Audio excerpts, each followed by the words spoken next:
What's going on, Leija Lounge fanatics? We are back. I know y'all been jonesing for the next episode. It's here. Don't need to cry. You know, we're here.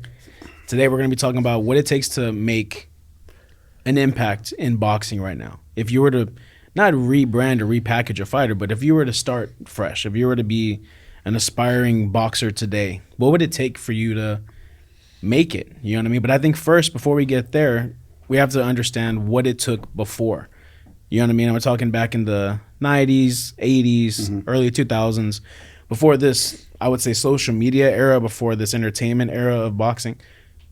Dad, what did it take before? Like, what? I mean, you were in it, you lived it, right? So what would you say it took before? What were these promoters looking for back in the day in the 80s, 90s that really separated good from great and just like made a good, entertaining fighter? Like, what were they looking for back then? What were they looking to sign? Yeah, well, besides being a good fighter, right? That's number one. You have to be a good fighter, but that doesn't just work. Just being a good fighter. There's a lot of good fighters out there. A lot of good fighters that can fight well. You know, whatever they work out well, do all that stuff that they're supposed to do. But there's nothing to them as far as personality. But was that as important in the 80s, 90s? Like, that's what I'm talking about, is back in the day. I know great fighters in your era that I didn't know anything about. Yeah. I didn't hear them speak. You know? Yeah, but they were. But the thing is they could be great fighters, but if there's nothing to them, people aren't going to come and see them. Was that the same way it was back then as it is right now? Well, it was a lot tougher back then to do anything. That's what I'm asking. There was no social media. There was nothing out there but the newspaper and the news. And so what you had to do, you had to create your own thing. Besides being a fighter, you had to either be the good guy or the bad guy, right? And there was usually that type of, like wrestling, right? There's a good guy and a bad guy. And most people sometimes always love the bad guy, right? Because they just follow it. They follow that. But in my case, I wasn't trying to be the good guy. I was just being normal. I was just trying to be a normal guy. But one thing that I did do, in Lester Bedford, my manager, started doing this from the beginning, is James, he goes, James, I want you to go to, start going to schools and talking to kids in school. And I said, yeah, no, it's not a problem. I think that would be great if I could leave a message to kids in school. It would be great.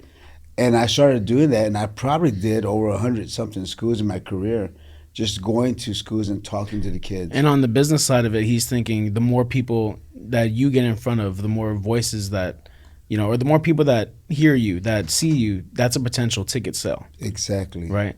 Exactly. And now it's done differently on social media, but as far as like the package. I was doing social media, right, with kids in school. You were doing commercials? Yeah, I was doing commercials. I was doing I was everywhere. In the city, if it was a city function, I was there. If there was anything that was happening new, or a building opening up, or a new store, or a new Nike store, whatever it was, they invited me to go out there, and I would show up.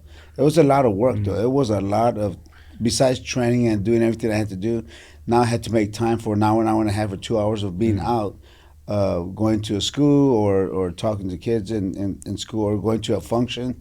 Yeah. Plus the training that I had to do. Now let's back up just a little bit. That was after you already got your foot in the door. That was already after you got signed and you got promoted, or got managed and all that. Yeah, I turned pro. I turned pro. But to get your foot in the door, to get noticed on that, it was a lot of the ring work. I would assume, right? Yeah, like people would say, well, Lester's promoting you well. They would always say, oh man, you're lucky. Lester's promoting you well. Lester would always says, but I can't fight for him. You still got to fight. You still got to win. You still got to win. You had to win. You had to have that. What do you think? Have that marquee record or the marquee value, whatever that people want to see. What do you think got your foot in the door? How did you get recognized? I don't know why I got recognized or anything like that. I just think I worked hard, and people saw how hard I worked.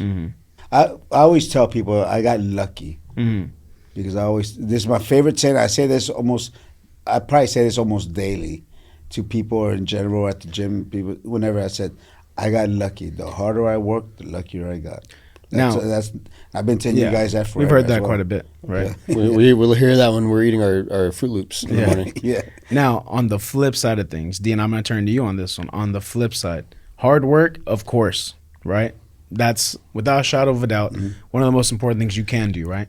Now, what are you working hard at nowadays, right? Let's just turn it on its ear and let's just say nowadays, what do you think would be the most important thing? Just you, like, not If it was me, if it was you, or if you had somebody come to you at the gym saying, "Hey, I want to be I want to be Canelo, or I want to be this, whatever," right?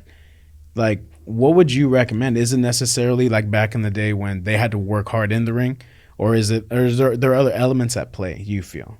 I don't. I mean, the first thing I think about is like being a student of the game. I feel like understanding boxing and how it works, the all the nuances that come with it, the technicalities, and just really being a student and immersing yourself in the philosophy of boxing.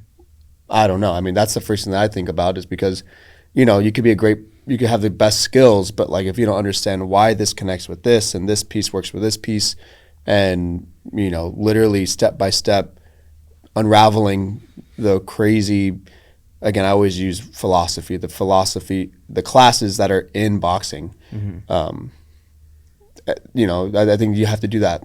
Number one, I think that's like the most important thing. Treat it like a school. Yeah. And study it and know how everything flows inside of it. It's like an organism, and it's like, how do you study it? How do you learn boxing? When I don't know. That's me. And it depends on what your goals are, of course, right? You could be a great boxer and not be pro or whatever. It depends on what your goal is and what your motive is. But when it comes to this topic, I'm always reminded of The Rock talking to Vince McMahon when he said, "I want to make $2 million a year." And Vince said, "Okay, well, where are you getting that number from?" And he goes, "Well, Stone Cold's getting $1 million, so I think I'm at least worth $2 million." And he said, "Well, go take this 2 months or whatever. It won't take that long, but go ahead and take a month or so and follow these guys or whatever and learn the business of wrestling. Learn how we make money. Learn how all this works." Took him a month or so. He comes back to Vince McMahon and he goes, "I get it now. I understand what it takes to do all that. I understand the business side of it, not just the in-ring performance, but also the business side." And Vince goes, "How much money do you think you're going to make this year?" And he goes, "Probably $2 million or $1 million." He said, "You'll make 15 this year." And sure enough, he did. Jeez. Right? Just because he knew how the business worked of wrestling. Now, when it comes to boxing, the same can be said. No one's really thinking about the in-ring purse as much as, hey, I can do advertisements, I can do sponsorships, I can do all of this stuff. But how much of a role should the boxer have in that? That's a different thing where it's like, hey, if you have a fighter, and again, just the example I always use, you have a fighter who's going to be a potential world champion. He's in the gym every day, jumping rope, running, doing his miles, sparring, doing all that stuff, but he only has 5,000 followers, right? Yeah. Or you have this guy over here who's only doing 30 minutes of working out, but he's a personality. He has 100,000 followers on Instagram. Which one is the promoter wanting? Right. As a promoter, sure. Yeah. But then again, the promoter is basically saying who's going to make just it. has to fight him against someone that's not as good. Exactly. Yeah. There's a play here, right? Yeah. So it's almost like, well, understand how the business works. If you want to be Canelo, understand why Canelo is Canelo. Is he fighting the top guys?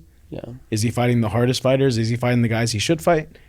Like when I asked you before, do you think you could run it back right now? Same thing. You know what I mean? Do you think you can run it back? And you're like, man, there's an element of luck there.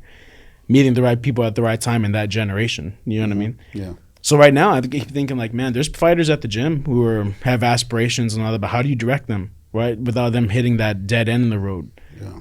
And it's just learn the business, I think, right? You're saying learn the sport. Understand the sport. Well, I mean, it's like at the end of the day, the skills pay the bills. So eventually you're going to hit that one person that is going to be better than you. You know what I mean? So someone like you said, he puts in a little bit of work, but he's promoting himself. At some point, that's going to stop. You still got to be good. Yeah. Like there are some fighters that are so good, and they're champions, and no one really even knows who they are. Exactly. Yeah. And even Crawford, right? Bud Crawford at first. Bud Crawford could walk down the street, nobody would know who he is. Unless you're a boxing fan. Exactly. But that the normal person doesn't know who Bud Crawford is, and there's other fighters too that are world champions, and people don't know who they are. I bet you go to the mall, you put Ryan Garcia there, and everyone knows who he is, right? Yeah. Yep. And that's just. And he's not even a world champion. And he's not. He got his first world title. Yeah. Okay. Yeah. Okay. And that's just. It's just marketing. Yeah, he ain't on the pound for pound list. He ain't on any of that. But again, that's just the whole thing. What do you mean make it? Like, what's your goal? Do you want to be a good boxer? Or do you want to be famous, or do you want to be, you know what I mean? Yeah. It's one of those situations where like, I've said this before, where back in the day, well, I always say back in the day, it's not that long ago, but it was, 20 years ago, 30 years ago, fighters fought to become champions and to make history or to make a name for themselves. I think now fighters fight now for the publicity, for the marketing, for the whatever, right? Yeah. It's a different level. We fought for titles and glory, and right now they're fighting for likes and whatever. it could be money. And money, yeah. And Right. to us, we always felt we're gonna fight hard, become a champion. The money will come. Now they're fighting for the money first, and I don't care if I get a title or not. Exactly. It's a different motivation right now. Yeah. Which is interesting because, man, I can see it. Again, I'm thinking me and Dean are at this generational point where the shift came, right? Where we saw old school boxing, we were raised in it, and now there's this new school boxing where you don't have to be the best skilled to make it, right? You just got to be promoted right. You just got to be moved right. As a whole, where's the sport now? I feel like it's the lowest it's ever been. It is. So, skill-wise, for sure. And again, it's the priorities of money first. And I feel like if it was just fighters who wanted to fight and be great, they're going to take the tough fights, the fights that everyone avoids, and you have entertainment from there. Everyone grows. Yeah. Rolly, the other fighter, Yeah. he's not that good of a fighter. He can hit, Yeah. but he's not a very technical fighter at all. And he's been beaten a few times. Yeah. And he's still making crazy money. Yeah. I just think, the people who are the fighters who want the fights are going to be successful. Because you get, how many fighters, Barrios is a perfect example. For him to go through consecutive losses and still get bigger and bigger opportunities is mind-blowing. But it's a case of, he took the Gervonta Davis fight. Yes. A lot of people don't know that he was still under that hydration clause. I think he had mentioned he was in the hydration clause. He didn't say anything about it. He kept his mouth shut. He fought. He put up a hell of a fight, and he gained fans from it. People wanted to see him again. That gave him a spurt of these big fights. That, and he had great management, outstanding management that put him not so much in the, they didn't market him and put his face everywhere, but I'm sure they were doing great deals behind closed doors that made things happen. So if you just take a fight that you don't know what the outcome's going to be, it's going to work out in your favor. He took the risk, and somehow it turned out great for him. Right? It paid out for him. He's not undefeated by any means, but people know who he is. It's almost like he's one of the guys that had one of these 90s, early 2000s careers nowadays. And back then, if you had one or two losses, you weren't getting world title fights. Yeah. You had to be undefeated. Yeah. And now who knows? It's different now. Yeah, it's different now. But again, I like it too, because it gives fighters chances to win fights or stay in the business. And before, if you had one or two or three losses, people would look at you like, you ain't gonna get no world title fight. Yeah. And that's, you said being undefeated, but undefeated back then looks way different than undefeated now too. So undefeated meant something back then, but it meant that you fought fighters. You're fighting everybody. Yeah. Right now, it has the interpretation of, man, you're getting handled well, you're getting moved right or whatever, right? Yeah. But eventually, who knows when you hit that test? Where back then you were like, man, he's going through everybody. Every fight was a test. When you see Chavez fighting like 15 times in a year, he ain't handpicking those 15. He went through the division. Yeah. Right? He's getting everybody. In the division. You know what I mean? That's a different undefeated. And back then, to get ranked, you had to beat a ranked fighter. Yeah. Now, I don't think that even happens now. Pacquiao came out of retired and was ranked. You just have a record. You just have a record now, ranks. But back in the day, you had to beat a ranked fighter in the top 5 or top 6, whatever, to get ranked in the top 5 or top 6. That's the only way you could do it. And if you wanted to be number 1, you had to be number 2. Yeah. Yeah, exactly, right? And even back in the day, title holder vacates.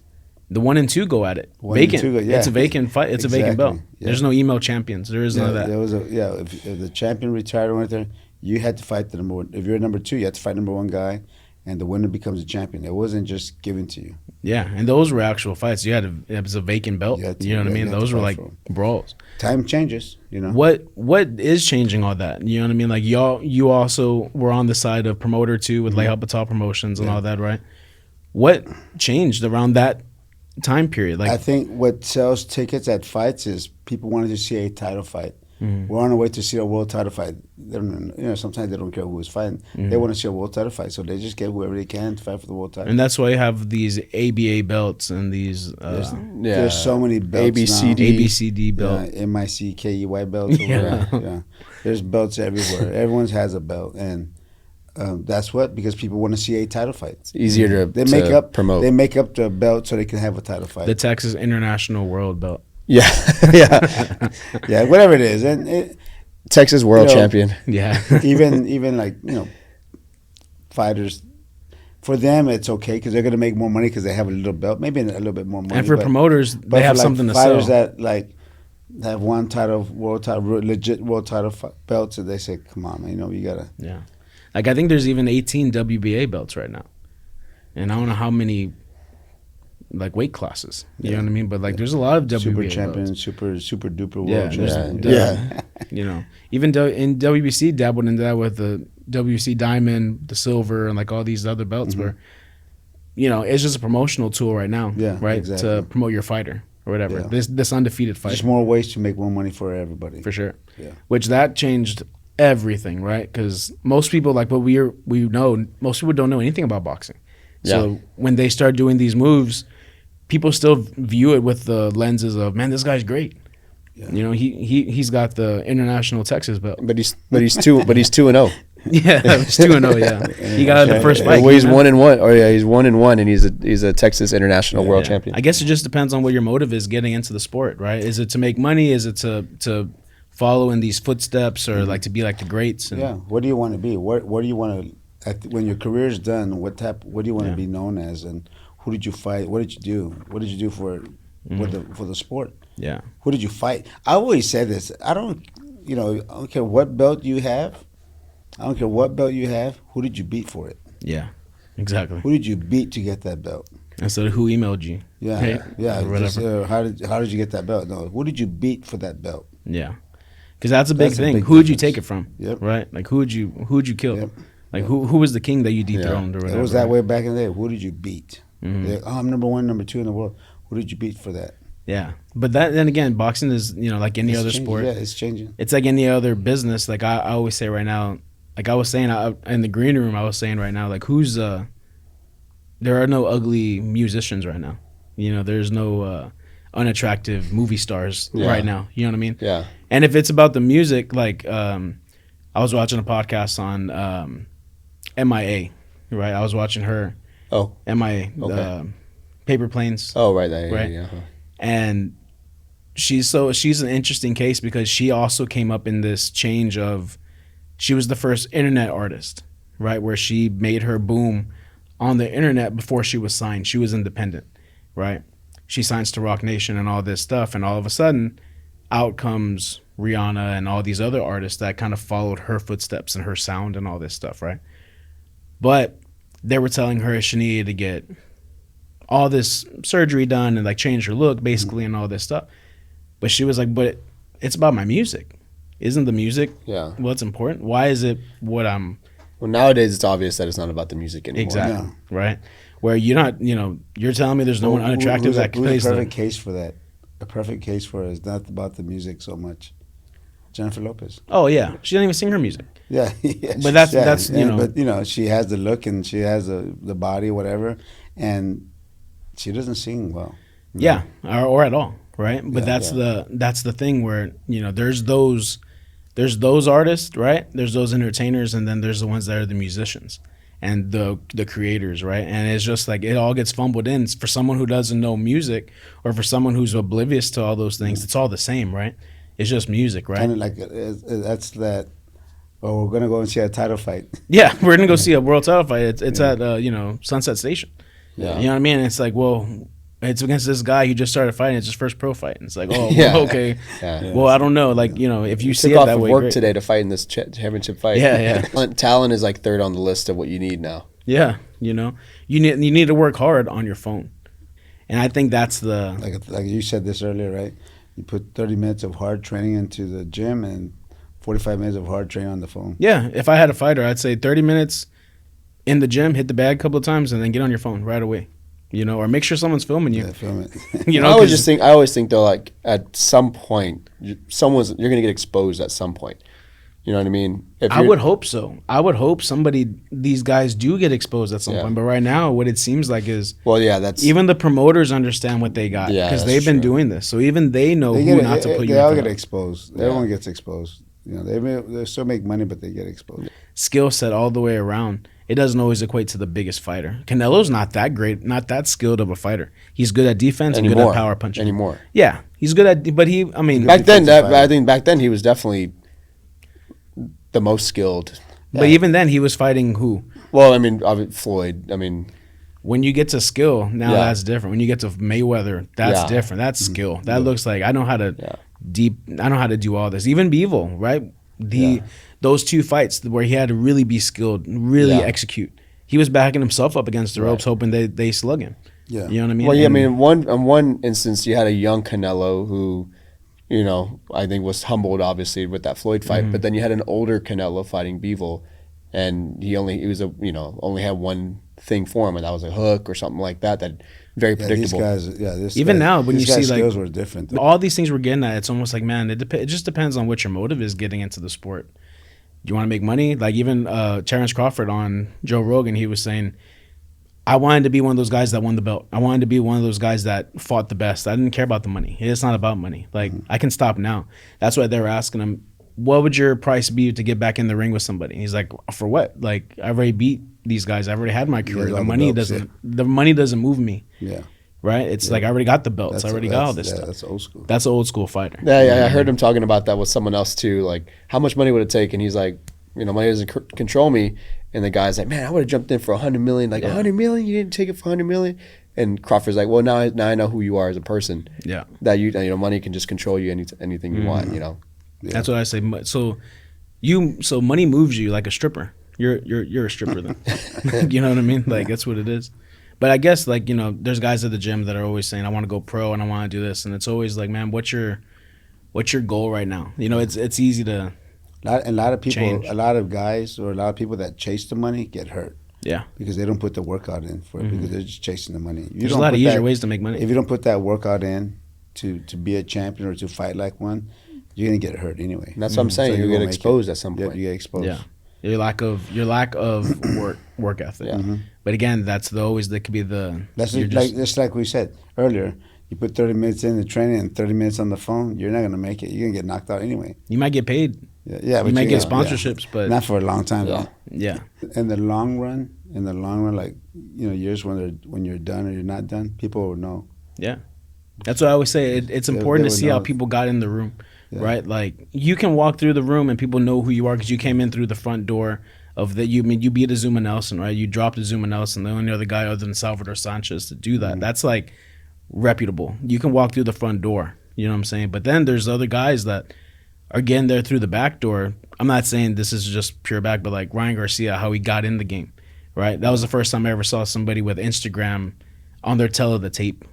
You know what I mean? Like That was the Instagram first time we followers. ever saw that. They had They had his stats, and they said it had his followers on the right next to it. That was the first. That was the time first time I I've ever seen that. Like, how does that help him? I kept thinking, how does that help him in the fight? But he did have a successful amateur background. Yeah, So it's like you don't see anyone who just has followers but then doesn't have the skill behind it. You can usually balance it. These guys are balancing it out, or else they wouldn't have lasted this long. There's some of these, little small cards that happen here in town where there's people that have a good amount of followers, but they have no skill. They're gone. yeah. You know or what I they mean? don't have the right. So you got to eyes back on it up. them, At the end of the whatever. day, you got to back it up. Yeah, that's a good point where you have to be able to. How good was that 30 minutes on the bag, right? Or how good was that hour that you spent? Yeah. in How the long was ring, that whatever? workout really? Yeah. It's easy to ignore when you have promoters like you do right now who will find you the easy fight, find you the tomato cans, right? Where once you start getting to that point where you can't run, where you got to fight the good guys, now what do you do?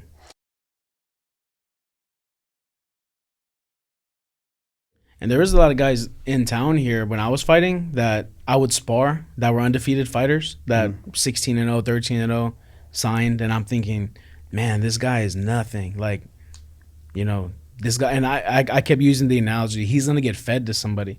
Like they're fattening him up to feed to somebody. Yeah. You know what I mean? Yeah. And That's still going on. Though. yeah, still, but That's still like, going it was on. the first time I remember being nervous to spar this guy who was a local guy in town who was 15-0, 14-0 actually when I sparred him, and I was thinking, dang, like I'm nervous, like I'm about to learn a lot or whatever. And I get in the ring and I was just like, dang, I mopped this guy. I have it on tape. I mopped this guy, and I was thinking, this isn't what 13-0 should be like. I should be getting my ass kicked right now. You know, and sure enough, and within 2 fights of his, he got fed to somebody. He got fed to a Puerto Rican guy who was like he's arrested now, but he got fed to a guy who demolished him on Showtime, and I was just thinking, okay, like I saw that happen. It You know what I happens, mean? yeah. Like I think in golf or tennis, these guys who may be social media stars and who whatever, even if they got their way there, they could beat anybody. They could beat anybody, any regular Joe Tool shit. Oh my gosh. You know what I mean? Yeah. But in boxing, you could probably find a guy who's not ranked right now, but probably up there, who you can beat. Like, Yeah. you know, you could find guys in the gym who could probably beat him up. You know what I'm saying? There's guys right now that shouldn't be there. You know? If I go to the bar and find us a strong guy that loves to fight, might give some guys some good fights here. Yeah. Maybe even win you know? a fight. Yeah. It's just interesting. It's one of those sports, right? But You never know. yeah, that's it. That was just been on my brain because, you know, we had guys fighting the Golden Gloves. We have a couple of amateurs that maybe want to go pro within the next year or two, and I'm just thinking, man, like, what does that even take? That, you but know? even that, saying that, we have some good fighters at the gym, and we look at them now and say, you think you're going to make it with what you know, you got a long way to go. Yeah. You got a lot more training, a lot more learning to do to get to a level where you want to compete for. But belts see, or I anything think like that too, but then I always think, but do they? I think so. You still got to fight, unless you have like a huge. That now you're talking about a huge following and stuff like that. You still got to fight though, right? A little bit. Yeah. How are you gonna get 10-0? Or Yeah. you don't have to get 10-0 nowadays, but you know, 15-3, 15-6, or whatever, and maybe still fight for a title. But Yeah. they got to fight. You still got to fight. Yeah. Maybe not as good as you had to back in the day, where you couldn't have a loss on your record. I think with like a good social media following, with a good presence, with a good like promotion team, you could do a lot with 10 fights. Yeah. Right now. Oh yeah. You got on TV quite a bit though. You Right, were on yeah. TV from the jump, just about. I had 58 fights, and supposedly I think I was on TV 45 times, Damn. something like that. You don't hear that. That's not something. Even back in the day, I would assume you don't hear that, right? Like, No, I had good. Lester was good, yeah, but I had to fight. yeah. Management.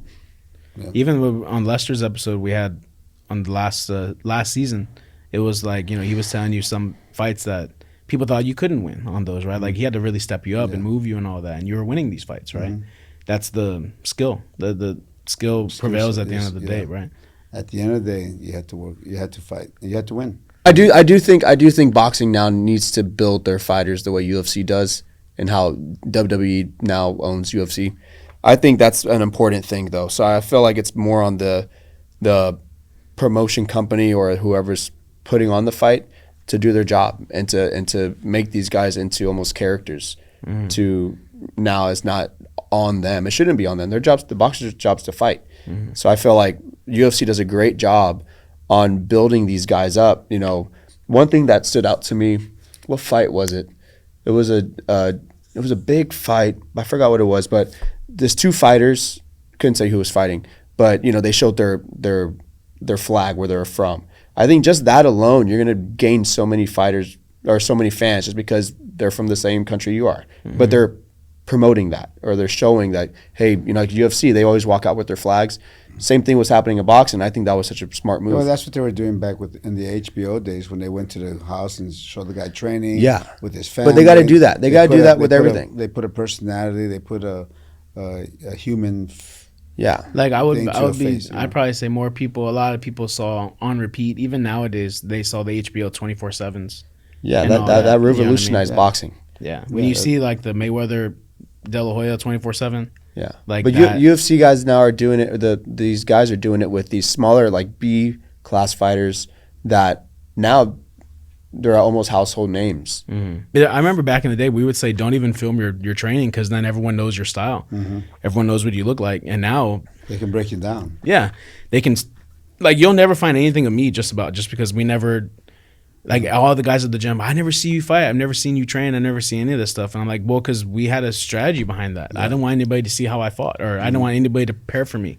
Because this guy was posting nonstop, so I know everything he does. I know he likes that hook. I know he goes hook to the body. I know he has his hand down. He's Philly shell. I can prepare. Where there's nothing on me. Yeah. You know what I mean? Where how can you prepare for that? But now it seems like, dang, you need everything on there. Like right you now, need right them. now they tell you what they're doing. Yeah, they're telling you what they're It's hard to eating. hook, yeah. They're telling you what you're eating, what the ab workout is, and all that. You know, they show them You waking can up. subscribe now. You can subscribe to their workout plans. Yeah, you know, I've been following my last opponent for the last 4 months. Yeah, I know exactly. I know what he does. I paid his light bill. Yeah, you know, he's making money off me. I'm a paid subscriber. But yeah, it's just boxing is a really interesting sport for y'all that don't know it. I'm sure if you're watching this, I'm sure you got some kind of boxing knowledge maybe. But yeah, it's a really unique sport that I always feel deserves some light shed on it in this way. It's really it's to be a promoter or You need a to kind of be fighter dirty. or a manager. You're struggling a lot to try to make it. Unless you're dirty. Quick spin though. Change topic. Curious on what your answer is. Your most memorable fiesta moment through your whole lifetime. I mean, you didn't do much fiesta, I'm sure, when you were growing up. But Yeah. like, We did some. No, we did some. But No, I'm messing with that. I never went. Yeah, you didn't do I any of never that. went to fiesta until I was maybe 40 something. Yeah. Wow. So most memorable fiesta moment. The last few years that we all started going to The parades, and all yeah. sitting together as a family, and the night parade or the day parade. We've been doing them all right. I love that. Oh, and plus, hold on. When I was Grand Marshal. You erase all that. Grand You Marshal erase for all the parades. The parades that I was Grand Marshal. Yeah. Man, great time, great people, great atmosphere. The city is having such a good time having this fiesta, and you see everybody with smiles. Yeah. You wave, you're driving The down, city shuts down for a while and everyone's and smiling, loves everyone's each other. having a good time. You don't see anyone having a bad time. Nope. Yeah. And those are my best times. Even when they're in a fight, they're smiling. Yeah. They hug each other after the fight. Yeah. But that's memorable. Is every fiesta that we go to and everyone's having a good time, and the city is partying.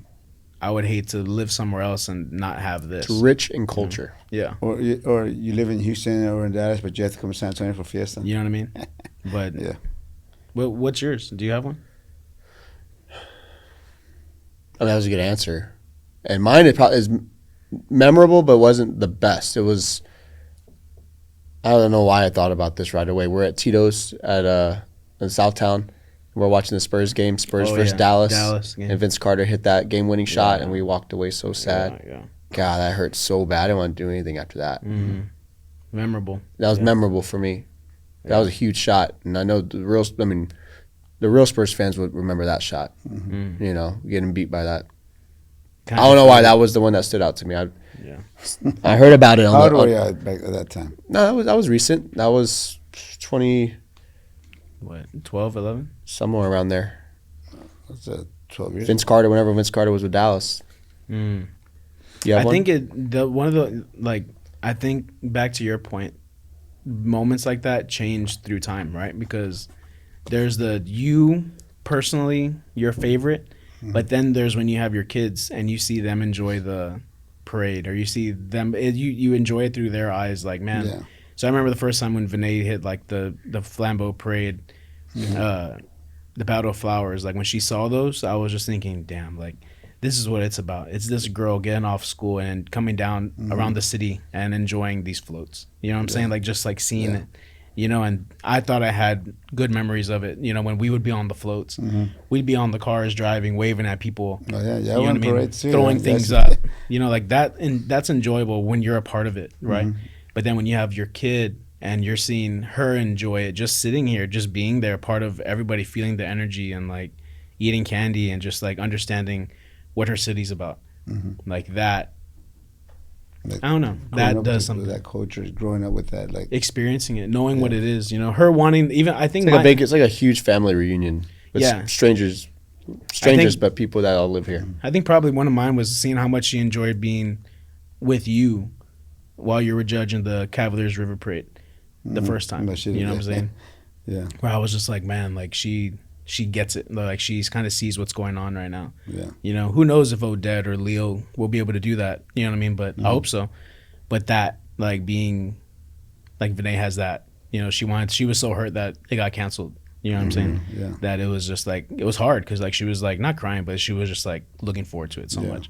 And I like that. What else could you want as a San Antonio parent? You know, of like your kid to want Fiesta. And she's loving the Spurs games too. Oh yeah, like she she keeps saying, when are we going? Like when are we gonna go? She saw the court, and she's like, oh, those shirts, whatever. And she's like, when are we gonna go? And I'm just thinking like, you got school. Like I don't know, there's other things in play. You know what I'm saying? But this is a time where you can say, you don't got to go to school tomorrow. yeah, Well, I don't know. that's true. Yeah, but you know, I think those like Fiesta and playoffs and Spurs, it all just runs together, and I'm glad that. You know, you'll experience it too. You know, it's just one of those things when you see it through your kids' eyes when they enjoy it. Oh yeah, You're like, whoa, okay. I did my job a little bit. Yeah. You know, can't wait. I'm sure it's like that with us. Like when you got to experience even those. now. Yeah, you know what I'm Still saying. enjoying the Fiesta and still enjoying. When you watch me get that, score 83 in golf, I'm sure you get excited. Yep, I feel happy for you guys. Yeah. When you get eggs cracked on your head by your daughter, or your son. How much more time do we have for Fiesta? Is it Another week? and a half. another week? Yeah. Well, guys, if you're watching this, if you got this far, we appreciate it. Enjoy your Fiesta if you're in San Antonio. Go get you a chicken on a stick. Yep. Fiesta safe. Yeah, it's ugly weather. Drive safe. If you don't need to be out, don't be out. You can find your little Fiesta in your home. You could always do something nice in your home for your kids. Don't drink and drive. There's an Uber. And don't forget, all the parades will be televised. They'll be covered, the flambeau, the battle flowers, and all that. If you can't make it to it, tune in. But yeah, enjoy your Fiesta right. Go Spurs, go. Spurs in 4. Go Spurs, go. I'm going to leave you with that.